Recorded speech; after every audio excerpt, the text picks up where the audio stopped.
What's up, everyone, and welcome back to the Ethan and Jenna Show. I am your host, Ethan, and alongside me, Jenna Belk. Jenna, how are you? Hello. I'm feeling pretty good, actually. How are you? Good. I'm excited that not only are we covering this topic, but we've got two amazing guests that are going to help us cover this topic. This was a good suggestion. I'm glad you came up with it because this is a important topic that we need to highlight and discuss. Well, there's a lot of the racism discussion that, growing up in basically an all-white town, I didn't hear any other perspective than the people that I grew up with. And I found out that I was wrong about a lot of things. Like I was insistent that I could not be a racist because I loved Black people. Like I was like, I love them. Like, well, I can't be a racist.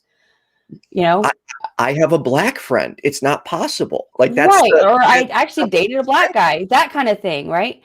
But I didn't understand that the way that I was looking at it was wrong. I didn't understand that I was missing that. Not only was I othering them, I wasn't recognizing that there is just a difference in experiences. I naturally being raised in, I think it's a Christian thing, maybe even being raised in the hierarchy, the dad, mom, whatever. I for some reason, I think I tried to put it in like who's suffering more? Are they suffering more than me, or am I suffering more than them? And if I feel like I'm suffering more than them, then I don't feel like I owe anybody anything. And I think that that's just the wrong way to look at it. It's different experiences. And so rather than listening to two white people talk about this, we should bring on the experts. Let's bring on the pros. All right. So first, I'd like to welcome back none other than my co-host of In Black and White and one of the friendly neighborhood atheist approved Christians, Rick Lockhart II. Rick, how are you today? I'm well, guys. I'm well. Good morning. Thank you so much for having me on the show. I'm so glad I can be approved. Thank you for being free on a Sunday morning. Yes. Hey, yeah, and right before we jump into this new restaurant opening environment, I had a Sunday off, so I'm really, really glad I could be a part. Awesome. Well, it's really nice of you to dedicate the day of prayer, or is that what's today called? You're considered a holy day to us atheists. We love you, Rick. We're slowly. I got my church service in already, so I'm good for the day. As I've said in the past, I'm constantly just going to keep surrounding you with atheists and slowly get you over here. That's not what the show's about. What happens? All right, and let's bring on none other than, as I said, in the green room, the legendary from the Black Non-Believers, Mandisa Thomas. Mandisa, hi, Ethan. Hi, Jenna. Hi, Rick. Thank you again for taking time out of your leisurely Sunday morning. I am doing my atheist duty here. Yeah, we work all day, every day, don't we? So I don't know if y'all were listening at the beginning, but I'm curious if there's any particular part that either one of you want to jump in on. What this is your platform now. Well, I would say that it's been very interesting to have discussions surrounding racial justice, and racism in general. It is something that in my work with the organization, we cannot have a discussion about the Black community and talk about how racism institutionally and systemically, how we've been impacted. I mean, it just cannot be this. It cannot be this rosy conversation that so many people are used to. Mm-hmm. And also, it has to be something that we are more objective about, understanding the facts and the evidence, because there's evidence of it, right? We can't get around that. And mm-hmm. it's an ugly truth that many people may not want to face, but we have to, we have to, because it goes deeper than, us just seeing, the violence, in the media and the imagery. It goes way beyond that. And right. Until we can, really get to the roots of of the issues, then we're going to keep having these conversations over and over again. Right. And I just think that it is extremely important, especially for those of us, whether we are fully atheist, humanist, or we are progressive. Excuse me, that wasn't a curse. Whether we are progressive believers, Christians, or what have you, it's important for those of us who have a bit more of an evidence and verified premise to our approach, that we absolutely have to have this discussion. Yes, I agree. And one thing I wanted to ask, and Rick, I'll start with you first. How do racial differences affect your mental health, and being so heavily involved with these discussions and at the forefront trying to educate people and be an activist? Yeah, well, here, kind of like what we talked about last week when I called on to the show in speaking about mental health and activism. I think first you have to learn the perspective of what people of color, specifically Black Americans in this case, and I'll use that just because I'm a Black American, using the experiences and understanding the experiences that we survive every day. So when you compound all of the factors, right, that we have to deal with, the potential, I think it's the perception, I should say, that we're inferior, right, to our white counterparts. Struggling with that and having to justify and fight to be considered equal in that perception. Are you saying that that's the perception, your perception, or that's our perception? That's when you talk about racism. That's the perception, right? That Black Americans are inferior. So as a Black American, you're constantly striving to compete with your white counterparts to find equity and equality in some facet, in some form, whether it be work, whether it be whatever the case may be. And then on top of that, having to fight to scream, shout, and teach and explain that racism actually exists. It's overwhelming. Right? It's mentally overwhelming. It's mentally draining. But as I kind of discussed last week on your show when I called in, sometimes that activism piece kind of helps alleviate some of that stress. For me, it does. It kind of gives the opportunity to release some of that stress, that tension, that aggression, because you get a chance to display, teach, and fight for justice and equality for Black Americans and for those oppressed communities.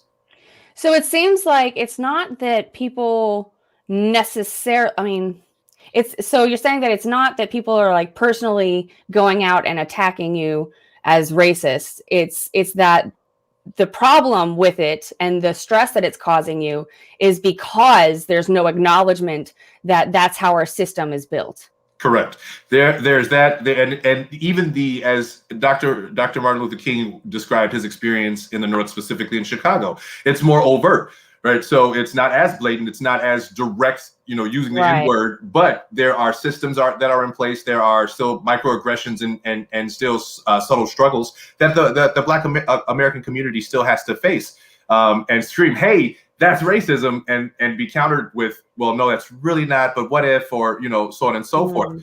That takes a toll. That to have to consistently and constantly engage in that type of an environment it's stressful. I'm going to add to that, Rick, and I'm going to actually I'm going to actually point it to our own community, Ethan and Jenna, because every time I'm introduced as the founder and president of Black Nonbelievers, and I explain the premise of our organization, I can't tell you how many times I get, "Well, this is a racist organization. Why does there have to be a Black Nonbelievers? Why does there Black this, Black that? Why do we have to do all of this?" And considering that even with our organization, we have to fight, we have to work harder to get maybe half the support that the other organizations get. There are a lot of people who, say they're glad we're here. They're morally supportive, right? But when it comes to the deeper issues of why there's a need for our organization, there's less putting the money where their mouths are. And that could be due to, these subliminal aspects of, well, I'm not Black, so that means that I don't really have to relate to what you go through. Now, many of us as human beings go through many of the same things. Mm-hmm. But yes, as Rick said, when it comes to and those of us who are especially a bit more well-versed, those of us who are a lot more aware of the history of racism and injustice in this country, it is exhausting. It is exhausting, first of all, to always have to know what our ancestors went through. And then even today, we're still, seeing a lot of the same things. And so sometimes it feels like nothing has changed. Although we know that, a lot of things have, but, when we see this, almost like a willful ignorance on behalf of quite a few people. And for our community to be a bit more, again, enlightened and look for the evidence and the facts, there is almost a complete dismissal of racism and racial injustice, and which is disappointing because many people don't see the other effects, especially that religion has had on racism and injustice, and that is totally relevant to our community.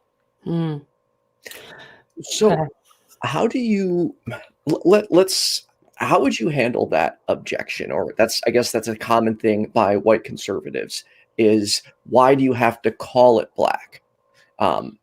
How would you handle that when someone says, why do you have to call it the Black non-believer? Well, how would you recommend someone handling that, or how have you handled that in the past? Yes. Well, it's interesting because I usually don't.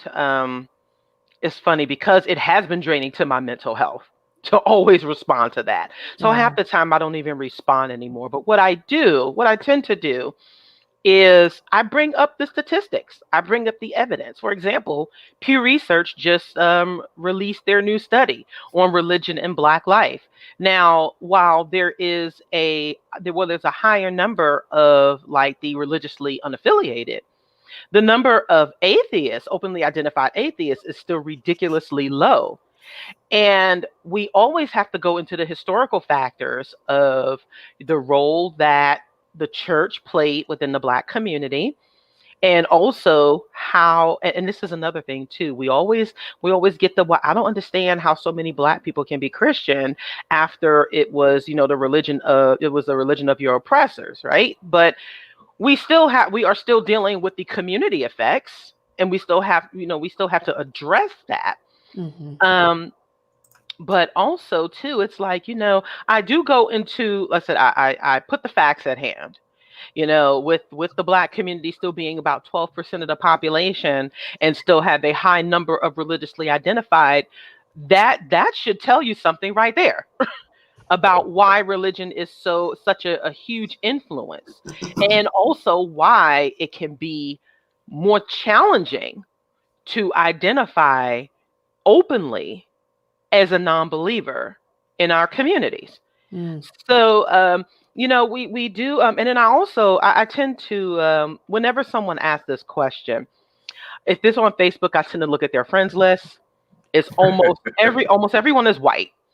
So there's still, there is still an ignorance of the Black community, or they may know, like you said, I have my Black friend, or I have, and then also, I've also encountered this from a few Black folks. Well, why does there need to be a separate, organization for Black non-believers? We should be trying to work towards, this whole big happy family, and that is a saying that we aren't, right? But when we are still dealing with a disproportionately low number of openly identified atheists due to all of these factors within our communities, then there's a need for it. But yes, and that's also a part of the subtle, racism that we deal with. if I can jump in for a second to kind of piggyback off of course, being an openly identified Christian in a group full of atheists, Right. love you all. Right. Here's the thing. Let me, if I can remove religion for a second and just apply it to just about anything else, right? We still get the question of why are there historically Black colleges and universities? Why are there separate, why is there separate funding for the Black citizens and this and that? That alone. Right, it's a question of almost, I want to call it ignorance, but ignorance is, we'll call it willful ignorance, as Mandisa said earlier, because we still don't have equality, right? That's the basic answer to any of those questions. There is still a lack of equity and equality for the Black American community, right? We have an organization that says Black Lives Matter because we still need to say Black Lives Matter, right? And it's the most basic premise that we still have to fight for or fight against in overt racism, covert racism, right? It's just it's those things that we still have to have these conversations around. And as we've said on In Black and White several times, Black people and people of color cannot change racism. The onus is not on any of the oppressed communities to change the behavior of the oppressor. That's not the responsibility. That responsibility, shouldn't fall on us. We started In Black and White because Ahmaud Arbery was murdered in the streets and no one was outraged about the fact that this man's life was taken, remove him being Black. This man's life was taken and no one was outraged about it. Right, we got outraged after we saw George Floyd, but we had all of these other situations that came up against the Black community that no one really wanted to even acknowledge and just kind of sweep under the rug, as we have had to continue to deal with even in 2020. I decided I'm going to stop saying it's 2021. Why are we still dealing with this? Because it's going to keep going until 2020 was just a preview. Right. Right. But until white Americans can challenge and chastise and force their inner circle of family and friends to stop being racist, then we're not going to be able to change it. So should we be having a group session? Sorry. I would like to welcome our other guest real quick. Yes. Is it, I don't know how to say your name. It's Candace Gorham. Gorham. Awesome. Gorham. Hi, nice to meet you. Thank you for joining us. Thank you. Nice to meet you. You are a therapist or a mental health professional. What is your profession? Yes, I'm a licensed mental health counselor. Yes, ma'am. Okay. And so you're a friend of Mandisa. And I am. She's like my sister. Yes. Awesome. Awesome. Candace is also the author of the Ebony Exodus Project, which was released in 2013, about why some Black women are walking out on religion. I highly recommend that that you read it. She was also one of the 5 fierce humanists on the cover of the Humanist magazine from August 2018, along with a few familiar faces. If you aren't familiar, then you should be. Awesome. Absolutely. Here's a question, and Candace, maybe you can answer this. Do you think, how do I word this? Does Christianity play a role into racial issues? Like, for instance, I was watching this speaker. She was Black and a huge Trump supporter. She was going on and on about how obsessed she is with Donald Trump Jr.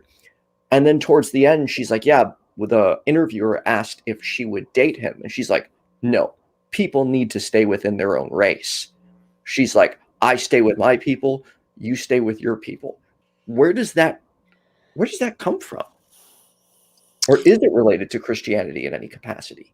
Your question is, how is Christianity related to racism, or does it impact, or is that what you're saying? Yeah, that's what. Yeah, I think that if you, at least in the context of America, right?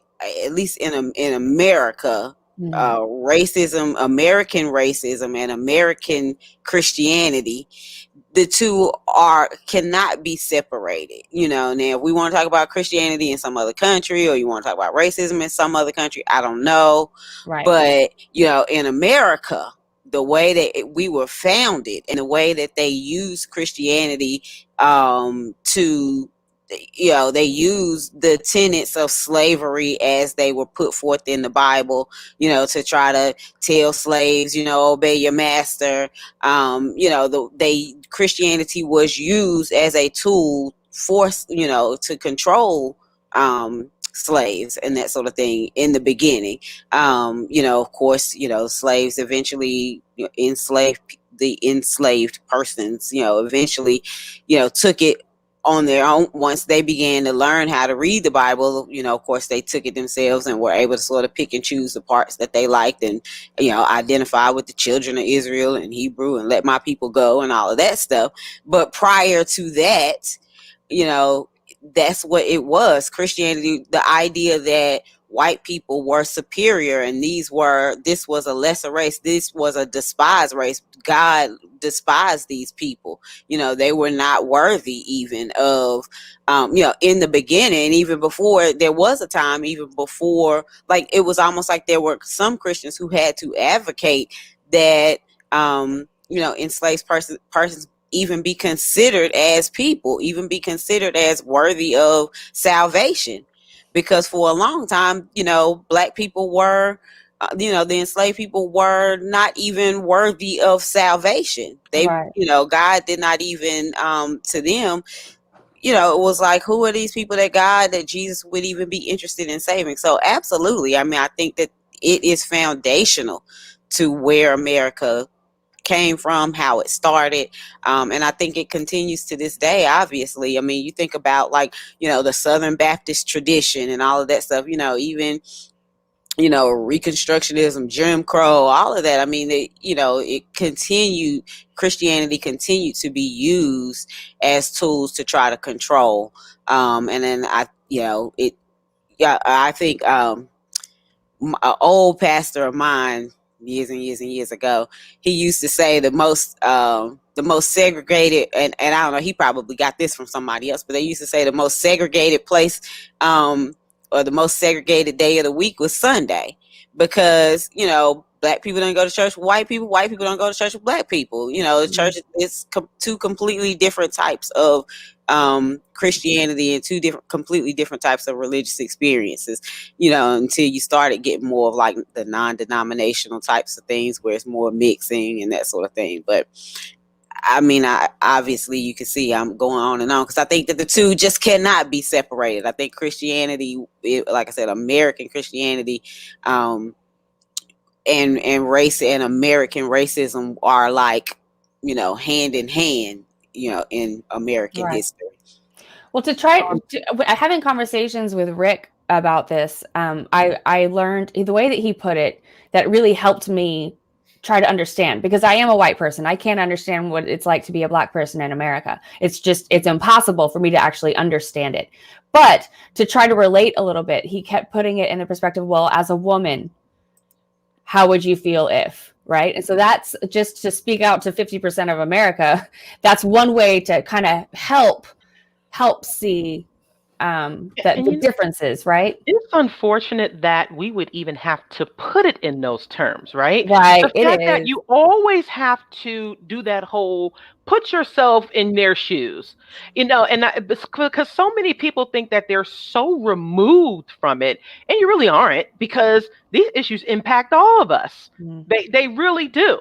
Mandisa, it's funny. I was just saying the other day, shout out to my soror, Kendra Brielle, who's also helped with hosting in Black and White. She sent me a TikTok, or she sent me a couple of TikToks of white people on TikTok trying to explain racism using an analogy. And I just had to respond with, again, which is why I decided to stop saying this. It's 2021. Why do we still have to give you an analogy for what racism is like? Like, why do we still have to do that, right? But the reality is that we do, unfortunately, because we're still in a position where racism has to be discussed and explained and taught from the community that's being oppressed by racism, by Black Americans. We still have to, engage in these conversations, which, don't get me wrong, I don't mind. I can't speak for Candace and Mandisa, but I'm pretty sure, that we wouldn't be here if we were struggling with and didn't want to. We are still advocate for fighting the racial equality and fighting against racial injustice. But here we are. We still do have to engage in these discussions. But at the end of the day, this system, the systemic racism that this country was founded on and built on, is not going to change just by these conversations alone. It has to change with white Americans calling it out when they see it in their own circles and in positions of power. I'm so grateful to work for a company that has a leader and a CEO who openly sends messages saying, we still have to fight against systemic racism. We still have to find equality and equity in our Black communities, right? He's a white man in a position of authority and power. He's making that statement so that people can be aware, right? That's huge. And that's the type of conversations that need to be had. So for people like me who grew up in an all white town, there was a couple Black families and a couple Latino families. I wasn't exposed to it almost at all. I mean, everybody kind of camouflaged and tried to blend in with each other. It was also a very country town, right? So we just kind of focused on that. But that's why it's hard for me to understand it, because I simply haven't been exposed to it. And that was intentional to be sheltered on my parents' part. But that's what I think that is really helping, is that we're exposing this. That's what we're trying to do. My question is, should we be having large groups of just white people to give some of y'all a break from having to have this conversation? Or does that just look really bad? All these white people are talking about racism and they don't even have anybody of color, Well, here's the thing. There have always been, there's a new buzz phrase now to say, be more than an ally, be an accomplice. So throughout the history of racial justice, there have always been white accomplices. Let's talk about the Quakers that like we talk about the anti-slavery Christians that Candace mentioned previously, that, there have always been, folks who opposed, injustice and human oppression. Right. So they fought against it. And I think one of the best ways and I will say this, even the Black Panthers had white supporters. They had white donors. And so, and the civil rights movement had white people who actually got their hands dirty and supported. And that is something that should also be a part of the conversation. Not that they should take credit for it, but it is important that it should be acknowledged. Mm-hmm. And so if more white people want to be accomplices, then you help uplift, the voices and also support the work of the Black folks and the other people of color who are doing this, who are on the front lines. And also, like Rick said, check your family, check your colleagues, and don't be afraid, to put them on blast. I mean, we've been fortunate enough to see this happen. Over the past 10 years of me being active in this community. There have been more folks who have spoken up. Sometimes that means you got to distance yourself from those folks, especially if they are harmful. Mm-hmm. Sometimes you have to cut that tie. Yeah. And that's going to be important, especially if this is crucial to you. If you truly care about it, then you're going to have to cut that dead weight, because that's really what it is. At times, if they cannot be educated into it, then you might have to let them go. Mm. So, and you said something important about calling out bad behavior, and I try and avoid cliques or groups that that just try and protect each other regardless. There's looking out for each other, and then there's saying atrocious or harmful shit. And I think it's important, no matter what you believe, that we need to shed a light on the atrocities of this planet and be able to call people out. And that's the only way we are going to move forward as a society, not ignoring it and pushing it into the closet. These are the conversations that need to happen. One thing I wanted to, I'm sorry, Candace, please. Oh, I just wanted to respond to what Jenna was saying about do we have groups of white people getting together and without a Black person? I say absolutely. I say absolutely. Have large groups of white people get together and talk about racism without Black people. Use Black resources, You know, get you some white books. I mean, some black books. Get you some black videos of black people talking about racism or something. But absolutely, like white people, y'all need to go into y'all rooms, go to y'all boardrooms, go to y'all churches, like shut y'all selves behind y'all own doors so y'all can have some honest conversations. Because when black people are in the room, you're going to pretend. When a Native American is in the room, you're going to pretend. When a gay person is in the room, a bunch of straight people going to pretend. You need all people that's the same to get in the room so that y'all can't pretend no more. Then y'all can really challenge each other. Then you can really push each other's buttons. If somebody want to slip up and say the N-word, they can slip up and say the N-word, and everybody can jump on them. You know what I'm saying? Then their real true selves can come out. They're not going to trip up and say the N-word if a black person is in the room, and then they can say, oh, see, nobody here says the N-word. Well, yeah, you're not going to say it in front of a black person. Right. So your true self ain't going to come out. It's like in, you know, with it's like with group therapy. You know, a lot of times when we have group therapy, you only allow people in that group who are going through the same thing. I'm not going to have a group therapy, a group on grief, and then allow people who come in who aren't going through grief. Because then the people who are grieving are going to be sitting there feeling like, why is this person here? They don't understand what I'm going through.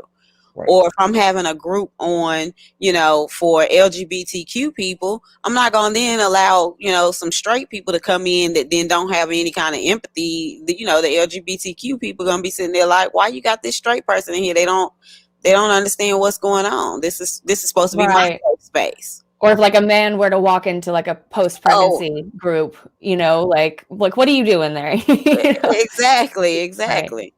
That's one I guess to learn, maybe. Just side note. No, y'all go learn somewhere else. Again, good point. Let all the men go form their own group and then say, hey, we all here to learn about what it means to be a pregnant woman. Like y'all go learn. These women need their own group and their own space for their own issues. Because y'all aren't going to be telling your life story to everybody and trying to show all of this pain and suffering to every person that you meet. It's y'all are writing books, you're doing presentations, you know, you're talking about this in selected times. And so if we don't make a little bit of time on our own to do that research, then we're not going to know. If you don't know what you're going through, what people are going through, you're not going to understand what they're going through. Right. And I think it's important to note that we're just not assuming bad faith, for lack of a better word, right? We're not assuming, you know, bad intentions on behalf of those folks. But it does need to be understood that, you know, in certain spaces, there are going to be certain people who are centered, and that there will be times where you do need to have, you know, that space amongst each other to, you know, to hash things out, whether you are Black, white, or what, or men, women, or what have you, or, you know, trans, or I think it's very, very important to, you know, to have those spaces so that eventually there will be times where we do come together. So I guess it would be a good response maybe to, well, why do you have to have a Black group for this? Maybe, well, why do you have a problem with it? Right. Same. Maybe or no? Well, you know, I think that's a very good point, Jenna. I think when you highlight it as when you respond to it as why do you have a problem with it, it's almost like it's very similar to when you hear white people who argue they want to use the N-word. Well, why do you want to use it? Right. Why do you want to? Like, let's dig a little deeper into that, right? Exactly. You're right. Your pushback would be, why do you have a problem with the fact that there's a Black group? You're not questioning all these other groups that we have. Right. And there are groups everywhere. One of the common things I see said, particularly by white people, is, well, I heard a Black person say the N-word, so why can't I say it? And it's frustrating to no end. Like Rick, you can actually vouch for this. Rick and I, we've known each other for a long time. We're in-person friends. And we would do karaoke gigs together. and there would constantly be like white people wanting to do rap songs, and they'd be screwing up the whole song. But then right when it came to the N-word, they had no problem shouting it as loud as possible. And when you'd say something like, well, it's in the song, why am I allowed to say it? Mhm. How would any of you handle that objection or deal with somebody like that? Because I can only, it's frustrating for me to hear, so I can only imagine how difficult it is for you. Well, and we're trying to get too personal. It's just that, you know, it's a mental health show. We just want to get this shit out there so that people can understand. I'm so sorry. Yeah. Mhm. You know, I think it's important. I think it's important for us as Black folks, right? We do have varied opinions on this. We're not gonna Mhm. think exactly the same. You know, as an organizer, as a practitioner, my perspective might vary a bit from Candace's and Rick's. So, I mean, as a hip hop fan, and knowing that there have been other white folks who have been badass hip rappers, right? You know, when we talk about, like, you know, the Beastie Boys, or, you know, some people like, you know, Eminem, some people might like other white rappers. Mm-hmm. But if we can take the example of those white rappers, and I don't think they've ever said the N-word in their lyrics. So if it isn't hard for them to leave it out, why is it hard for you? Mhm. You know, people who are more, people who are more, well, you know, they're more involved in the music and the culture and the community. It shouldn't be that hard for you. Right. You're right. At least none of their recorded lyrics. At least that's, you know, that's Well, yeah. Could we perhaps talk about like microaggressions? Because I've heard that used, but I don't necessarily fully understand it. Like at times I've seen like someone make a Twitter comment and then someone say this is like microaggression for race, and I forgot I said it, and I was like, I don't fully understand what that is. Mhm. I'll let the professionals go, because all I'm going to say is it's undercover or covert racism. But please go ahead. You all could probably give a little bit more depth to that. Right. To that understanding. Candace is the mental health professional, so I will defer to her. Right. We'll build back from there. Oh gosh. Well, I'm sitting here trying to figure a way to explain it too. A microaggression, my understanding of it is that it's not necessarily it can be one of those things where it's not necessarily an intentional act. Oh, my thing. I'm trying to think of I read about it. I actually read about it, and you want to jump in? If I can, you know, so I guess again here we can kind of use an analogy here, or an example. If I were to say something like, you know, Ethan, your eyes are so blue for a white guy, or for being a white guy, right? Or, you know, Jenna, your face is so round to be a white woman, right? Or your name is it's just so, I don't know, American, right? Or European, right? Those are the things that are what would be considered like microaggressions. There are actions, like as Candace was saying, that don't openly, and I wouldn't even say even covertly, but there might be a potential misunderstanding of what it is that you're saying, but it's still offensive because it's targeted to someone's race, or to, in this case, Black Americans. It's when you kind of take something that's very subtle and kind of address it as because you're Black, or because it's your race.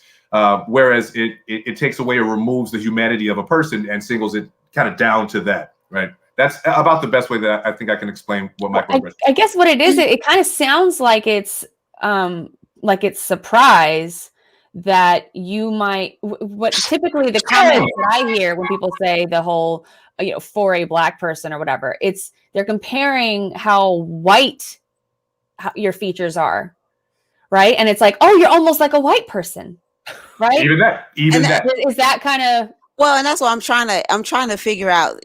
Like I said, this was originally coined, if I'm not mistaken, this was originally coined in the 80s. And it was actually, if I'm not mistaken, it was originally coined in the 80s. And like I said, the idea behind it is that it's not necessarily an intentional thing. It's a very unintentional thing, gesture, comment, statement, whatever, that is grounded in some sort of stereotype or some sort of like he's saying, some kind of a misunderstanding or something like that. But it's grounded. Grounding is something that's like I said, some kind of stereotype or something like that. That is then that, like I said, this you're making a statement or you're taking some kind of action or something towards the other person that you kind of don't realize is offensive to that person. And the reason that you don't realize it's offensive to that person is because of your privilege to a certain extent, or because you're not part of that group. And so your privilege has caused you to now be blind to whatever that is. Oh man, that your name is so pretty for that's such a pretty name to be a black name, or something like that. That's I don't know, something like that. You know what I'm saying? I have I have an interesting take on this. What I tend to see a lot, it's also a matter of conditioning as well, because like, let's say, for example, if there's a group of women here, or I've seen this quite a bit, where there'll be a mixed group, and if we're talking about citing sources, the dude is always going to cite something from a man, or from like, let's say if you're talking about a women's issue or black issue, and you reference someone white, and it's like, well, how is that other person supposed to feel when you're talking about a specific matter and you're citing something that is almost sort of irrelevant, or you're citing this particular either author or right, like citing an astrologist for something that biologists should be talking about, right? Like, as if it is something that is superior as well. And I've seen this quite a bit, and it's because people might be so used to that they might be unaware of that privilege, because especially in our communities, the most noted voices are male and mostly white. So therefore, that tends to be the go-to, instead of people doing their research on authors and professionals like Candace, and on practitioners like myself or other people who have been doing work in this movement. The first person you're going to go to is someone either male and or white. And so that could be considered a microaggression as well, that people might not be aware of. And circling back to the show here being about mental health, right? Imagine being in a position of having to fight against systemic inequality and injustice, having to continually voice opinions and teach and be activists, as well as on top of having to sort through these microaggressions. Like, was that a dig? Like, was he targeted? Because what was that? Right, having to navigate all of that. It's a level of stress and anxiety and just mental impact that it takes strong people to have to survive on a daily basis, right? We're not talking about just kind of casually happening or here and there. This is daily, right? So it takes I personally, I'm thinking, mental health should just go ahead and be free for Black Americans. Just go ahead and let's legalize that, make that happen, normalize that. Let's help normalize free mental health for everyone. I'm happy with that. Don't get me wrong. Absolutely. I'm still trying to fight for our DNA results to be free. Like, I'm still I think my sister pointed that out, like, once when we were talking about going through ancestry DNA and so on and so forth. Our history has been lost, right? Intentionally removed. And now in the position we want to try to find it. You gonna charge us? How does that work? Like, let's talk about that. That's true. Right. Now, Jenna, what you did right there could be considered a microaggression. What did I do? We tend to do that when you say it should be free for everyone. when we talk about, we tend to see that a lot. When we talk about the issues that and I'm not saying it was intentional, but it's something to think about. It definitely wasn't intentional, but I am willing to learn. Absolutely. And what's funny is I peeped it too. I had the exact same reaction. I was like, really? I had the exact same reaction. Was like, that was supposed to be, that was for Black people though. So even but like Mandisa saying, it's like, I also know you didn't mean it, like it wasn't intentional. We so used to that happening anyway. Like there was no negative reaction. There was no negative thing. But it is something that should be considered, when you think of when people are talking in specifics. Of course we think mental health should be free for everyone, and that we know that's where I get confused. We know, and also too, when we talk about racial injustice as it pertains to Black folks, and what Black folks go through, we tend to hear from a lot of white people. Well, white people go through it too, or this is a thing that everyone goes through. We're not saying that it doesn't happen to everyone, right? But what it does, considering the systemic factors, is that, and we're not looking for handouts, right? We're not looking for, people to just say, give us this. Well, at least I can say this among, us. But when we hear that, it's like, okay, is that a reactionary thing? Is it something that, someone just wants to respond to, or is it just not? So we always have to parse through that, but it is something that we think, even in this space and time, to think about. Well, it goes back to the, not all, or, so I mean, when people do that kind of stuff. So just a little background, I am actually working on a show I'm trying to basically air all these mental health secrets that are being held from people and charged for $200 a session. And I'm fine with that happening. I understand that, healthcare doesn't really take care of mental health professionals very well. But at the same time, there's a lot that I learned from therapists and that I learned in rehab that I realized could be useful to people and I think should be free. So that's actually where that came from. But I see what you're saying is the fact that I said that in this context, right? It's the fact that that's where my mind went, well, us too, even though it was based on something else, to make you have to wonder about that, to even put that question in your mind is where that becomes the microaggression, correct? Right. Yeah. That's what I said. It could be considered a microaggression there. Right. So it is something that, even if you might think is simple, or it might be just the littlest thing to us, we have to listen to that, and those small things do make a difference. Yes. And I think that's the thing about microaggressions, Jenna, that you just pointed out. It can be triggering. I'm so sorry. No. I mean, you know what? And from a humanist perspective, it was your attempt to relate to, right? It was your attempt to say, I understand what it is that you're going through.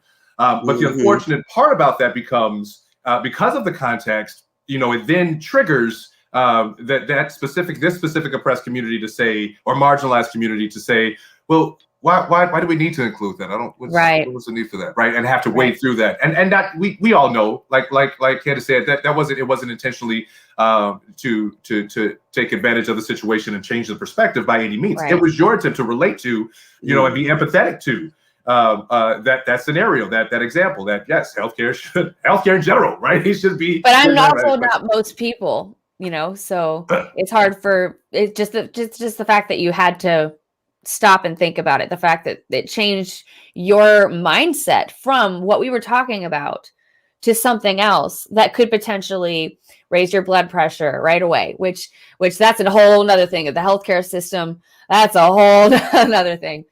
I do, Candace, I want to jump back to something you had said earlier. And I just want to make sure I understood it correctly. And we were talking about still white people still getting together and talking about these issues, because there are I've been in many cases where race gets brought up and I'm, with another white person, and their response is, well, I won't talk about that without a Black person here.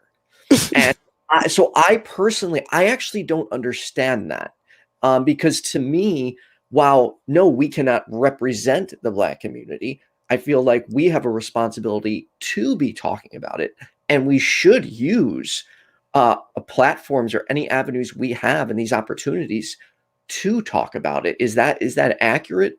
Well, did they say that they didn't want to talk about it on a show without a Black person, or did they didn't want to talk about it at all?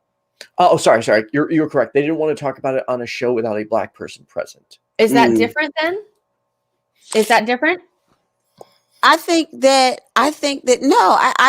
you can absolutely have a show if the show is we are white people reflecting on racism because white people need to reflect on racism. Then absolutely have the show. Now, if you're saying, hey, we're going to get on here and educate, we're going to get on here and tell Black people what racism is and how to deal with racism in America. No, now you're all wrong. Don't get on here trying to educate Black people on racism and what Black people need to do to survive in America. Right. But if you want to be white people reflecting on racism in America, reflect away. You don't need a Black person present to reflect. Have we had a show with that yet? Has anyone even had that show? Like, that's a great topic, Kenneth. White people reflecting on racism. I want to see it.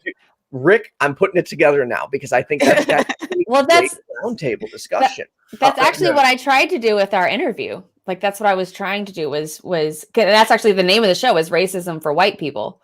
And I think that might have actually, I don't know, but that's what I was trying to do.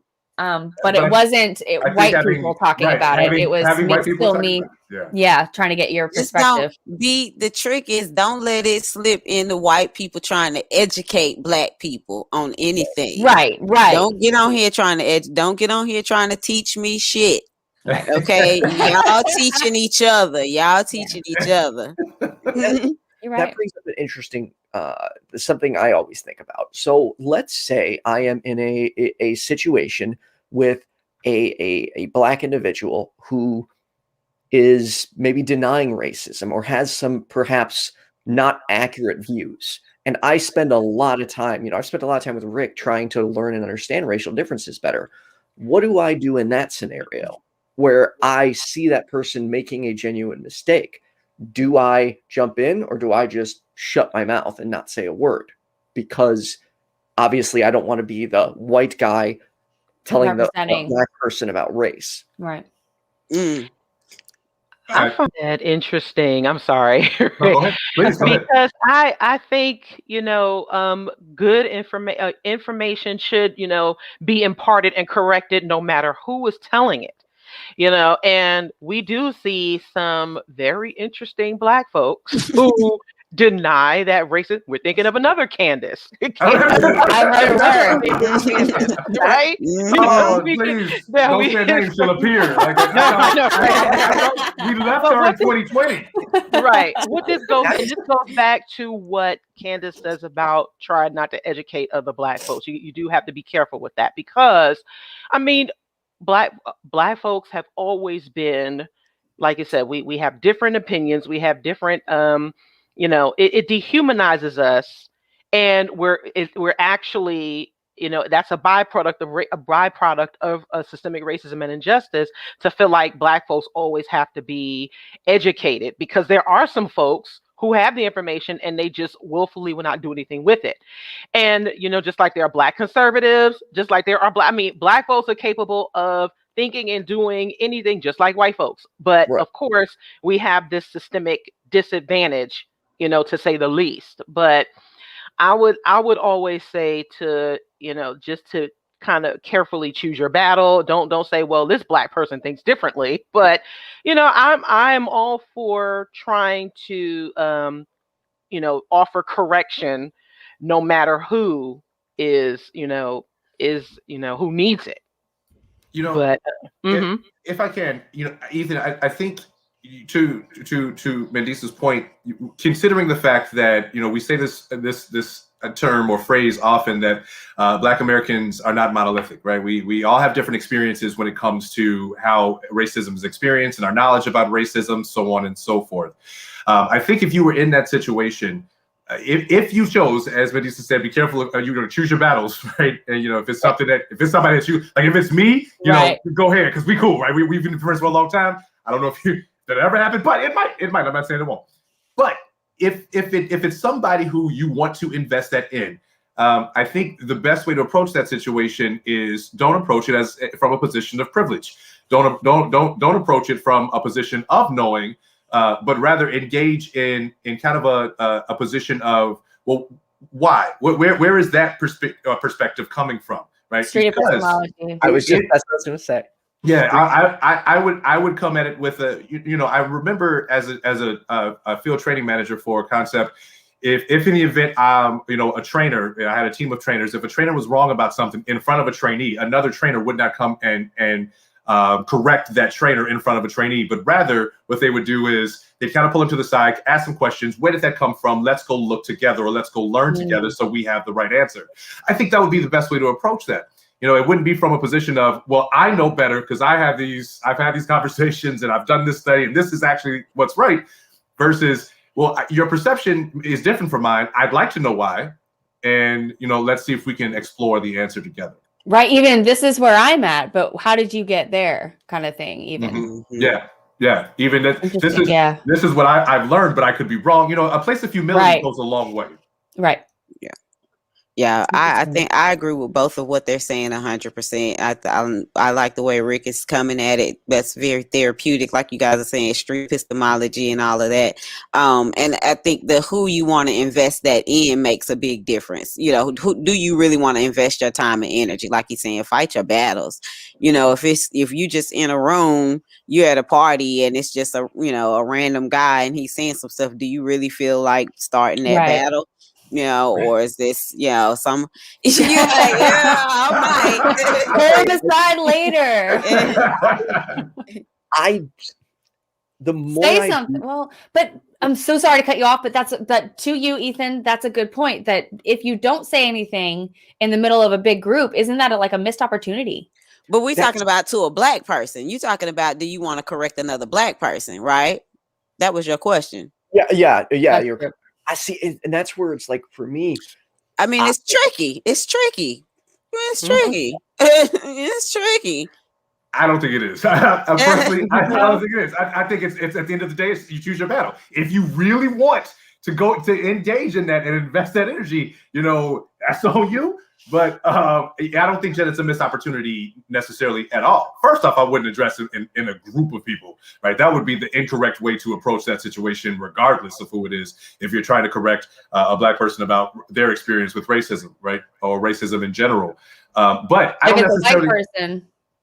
I don't think it's a missed opportunity per se. What I do think is, if in the event you feel compelled to have to share information, I would be cognizant of how I addressed it.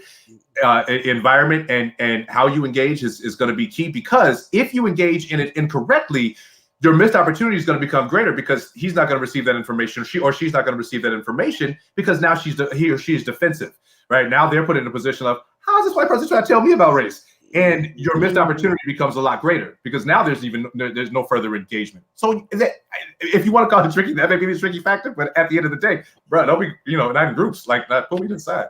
I guess it's the group setting that gets tricky for me, because it's if it's a white person, that would be a missed opportunity, correct? It could be tricky on social media, yeah. I mean, if you have a white person trying to correct a black person in a group full of black people, no. Stay away from that. If you're a white person trying to correct a black person in a group full of white people, I mean, if you have say you go to a party and it's a mostly white party, right? And there's a conversation of race comes up because somebody cares about it, which is I think great. I'm the kind of person that loves to talk about stuff like this at parties. Most people don't. Most people get really defensive when they're drinking or they're already having a bad day, whatever. But I'm curious, if you're in a group setting and that topic comes up and somebody says something the wrong way, or it's just their perspective on it is just totally wrong. Do you call them out, or do you do this exact same thing, pull them aside after? Because that's the thing, is you have so many people that if you're just like, oh yeah, then that's almost compliance, right? If I can real quick, to the point of Ethan's question, right? You're looking at addressing or challenging a Black person's view on racism. How? Remember, Black people will experience racism just like anybody will experience any type of marginalization in different ways. So instead of addressing the fact that this person is wrong, specifically a Black person is wrong about their view on racism, how can you do that? I think it would be more of engaging where that perspective comes from than challenging if that view is wrong. And that is an area I have to work on, because I, in every avenue of my life, have always been, when I see something that's wrong, I have the impulsive behavior to be like, well, this is wrong. This is why, I've done that with bosses on company meetings. Like, I can't, it's like my brain is just like, nope, this is bad information. You got to fix it. And that's why we're all over the place with this conversation, because Ethan and I both just happen to be very, very, very passionate people.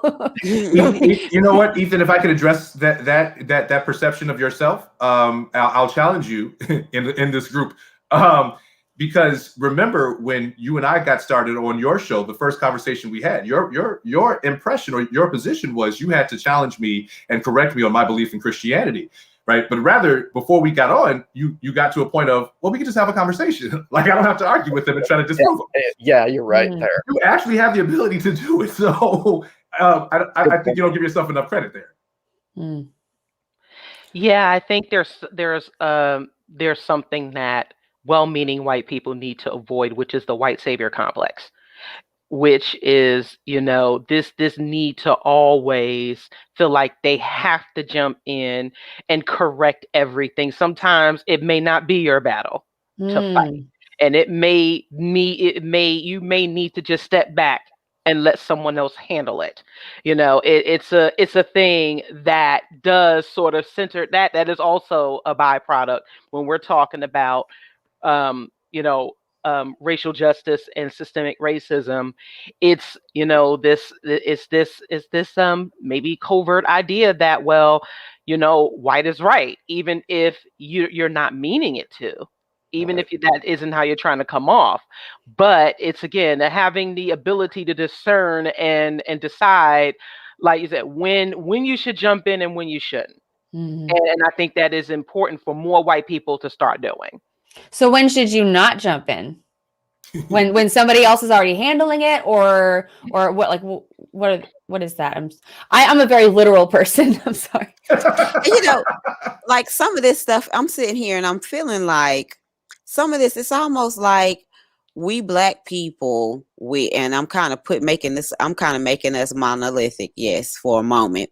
It's almost like we kind of are born with this stuff, because like what Mandisa's saying here about, I'm thinking about how we have learned how to navigate this stuff, how we've learned how to know when to jump in and when not to jump in, and what's okay and what's not okay, and which battle to fight and which battle not to fight, and when to take her microaggression seriously and not to take the microaggression seriously, when to grant grace and when not to grant grace, and when, like, all day long we're balancing and tossing up a ball and figuring this out, and it's almost like, you inherited that from your grandma and your great grandma and your great great grandma, and it's in our blood, and it's hard to teach that. It's hard to teach that and say, well, this is how you do this, because it's like when you live in a level of a stressed out environment, when you live in chronic stress, when you were stewed in amniotic fluid that was chronic stress, and your grandma's amniotic fluid was chronic stress, and there, you know what I'm saying? You kind of have a something. Yeah. Not to sound woo-woo-ish or anything, but like trauma's passed down, right? They found out trauma's literally passed down. Right. And there's something Yeah. Sorry, I apologize. I didn't mean to interrupt. Do you say trauma's passed down? Through DNA, yes. You had not heard about the epigenetic studies of the they did the epigenetic studies of the survivors of the Holocaust. And they were saying that they noticed that there were genetic changes in like the grandchildren of Holocaust survivors that made that, that was signs that trauma, however they study these things, that there's evidence that, this particular type of trauma over here led to these particular types of changes, in the children and the grandchildren of the Holocaust survivors. Candace, I think I'm going to take up a collection for you. Because what you just dropped was a word there. Far be it from me in my Christian stance to say that was a word that you dropped, but you did. I'm thinking about, Jenna's questions to saying like, well, how, help me understand how. It's innate almost. So it's like, I got to learn it. I got to learn the hard way. I know, I'm sorry that I can't give you a better answer, but it's hard to know. Right. That's what I need to know is there an answer? Because coming out of religion, there used to be a fucking answer for everything, man. Like, right. just look it up or just pray about it or whatever. Exactly. And now I'm like, okay, so where do I find things now? It's just a different world. Right. Do you want to try praying again? If you want to try praying again, let me know. I'm sorry. Go ahead. This is what I think people don't understand about when you either leave religion behind or when you have, like myself, I wasn't raised in a religious environment. So education, critical thinking was always at the forefront. And it's almost like that's a job in itself. It's a job in itself. It is much harder to actually be accountable for what you have to do. And I think that's the thing that religion does, is that it almost takes that accountability away. It's almost like it's the easy solution, which it really isn't. But at the end of the day, that's what, actually facing the things that you actually need to do and learn. It's hard. And there are some people who don't figure that out until they're adults. I had, I don't know if it was either a blessing or a curse to have to realize this as a kid, that this was something that I had to do as a kid, was to be responsible and do research and verify and not just trust everything that was, given, that was given to me. And then also being raised with a Black perspective, and also being raised with learning about the institutional factors. Like Candace said, if the trauma, if the trauma thing was, was conducted, if the surveys and the testing were tested among the Jewish population, can you imagine what that's like for the Black community who has always been seen as inferior? We were never given that chance to recover from that trauma, but we've been criminalized as a result. We've been stereotyped as a result. And that does manifest itself. There's generations. Right. I actually didn't get to read the article, but I came across it, and it just broke my heart just reading the name of it, which was when my little boy goes from cute to dangerous. And I was like, oh, I don't like that at all. But that's where we are today. Even today, even though so many people are like, well, racism isn't a thing anymore because there's no more slaves or something. It's like, well, that's not how it works. It takes time to change minds. And when racism is passed down generationally too, it's taught. So we have to unteach ourselves, so that's the thing is it's hard.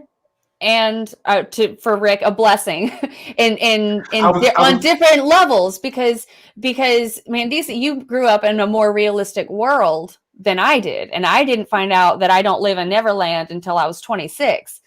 So yeah, it's better and it's worse, Can I take a point of microaggression for a second, just for a brief moment? Is that okay? Please. Yeah. Okay. So do atheists have blessings or cursings? Is that okay? No. No. Okay. All right. It's a good thing or it's a bad thing. I don't know.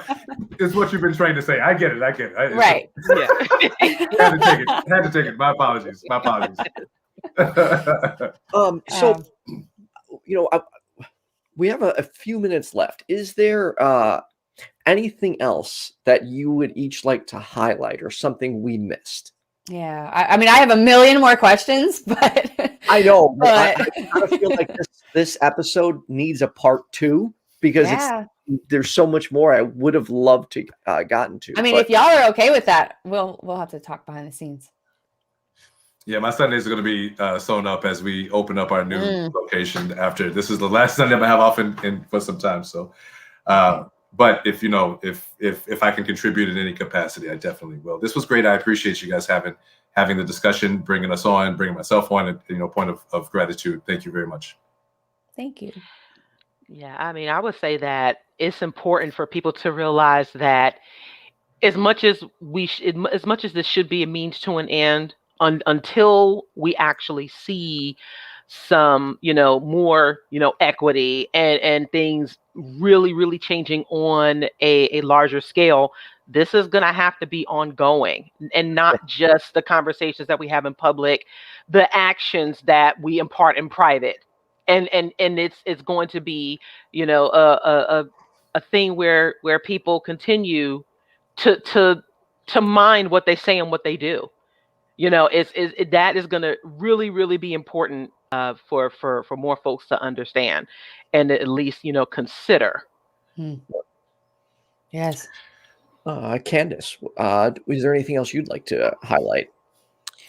I guess I would just say that it's since the show is mental health related. I always have to, as a professional, I just always have to encourage people to pay attention to yourself. If you need to go see somebody, go see somebody. Of course, we always talk about how in the Black community, we can be pretty skeptical of getting some mental health assistance when needed. It's been a hard year. 2020 was rough on everybody.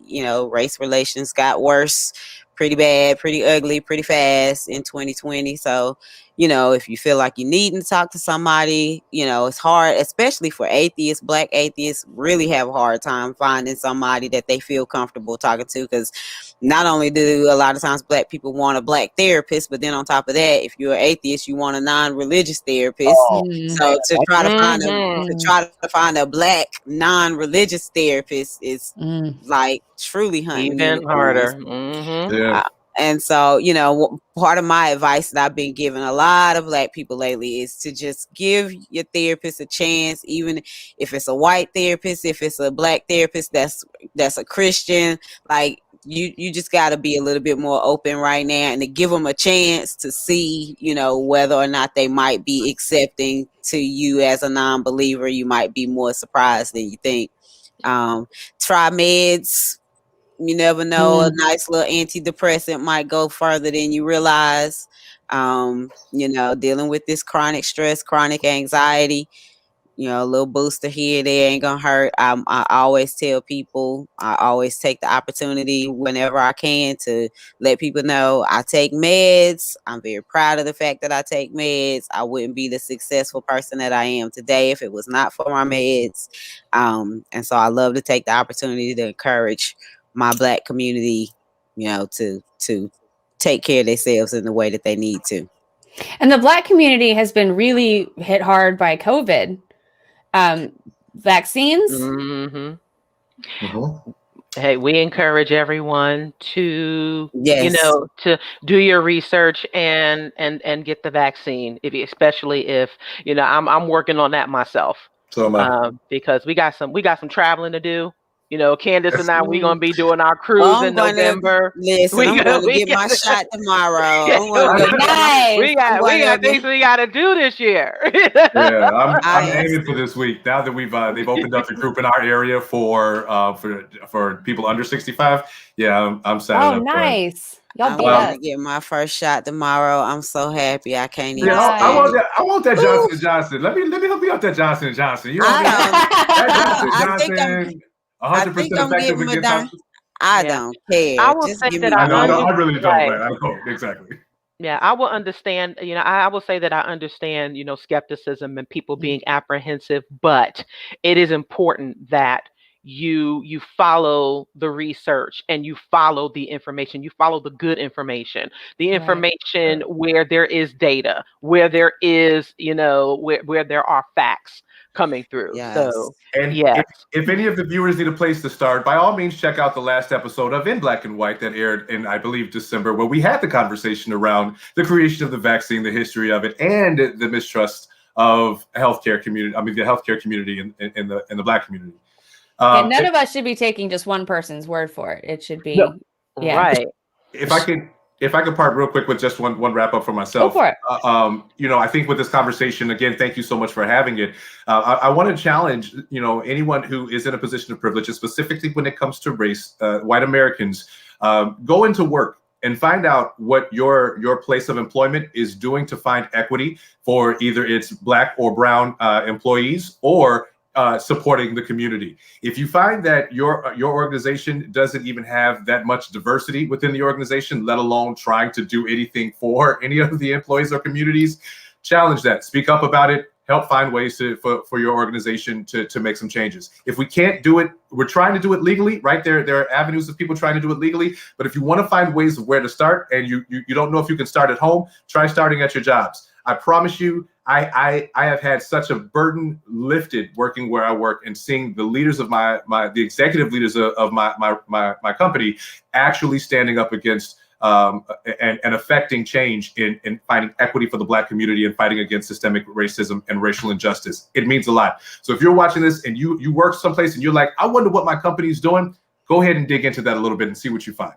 That's a really good suggestion, Rick. I like that. Black non-believers is a really good one. And yes. On that note, starting with you, Rick, where can everyone see more of you? Well, as soon as In Black and White as it begins our season 2 airing, hopefully in the next month or so, you can find me on In Black and White on YouTube, hosting, hopefully with Ethan if he's coming back.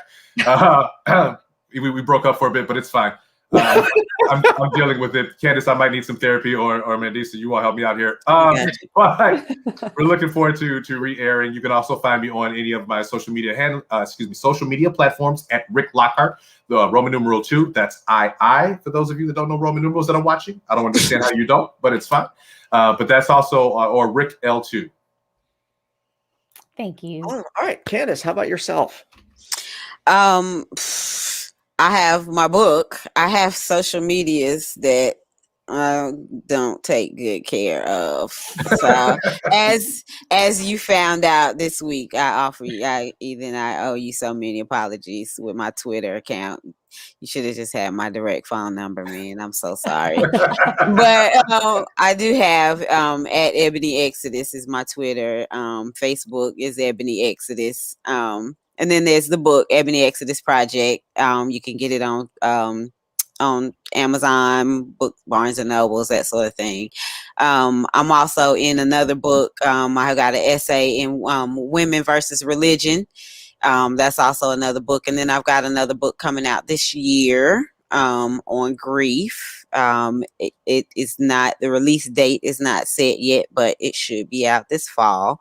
It's specifically grief for non-believers. So I'm excited about that. That'll be out this year. That's awesome. Thank you. Mandisa. Okay, so I'm going to try to get this wrapped up as soon as much as possible. So on Twitter, you can find me at Mandy0904. I do have my personal social media, and I'm going to plug BN social media as well. I'm on Instagram at Mandisa0904. I'm also on Patreon at Mandisa Latifa. Because the content is 18 and older or 21 and older, you actually have to type in the link. So I think I shared that with you previously, Ethan. But for Black non-believers, please do visit our website at blacknonbelievers.org. We are on Twitter at BNonbelievers. The B and the N are capitalized.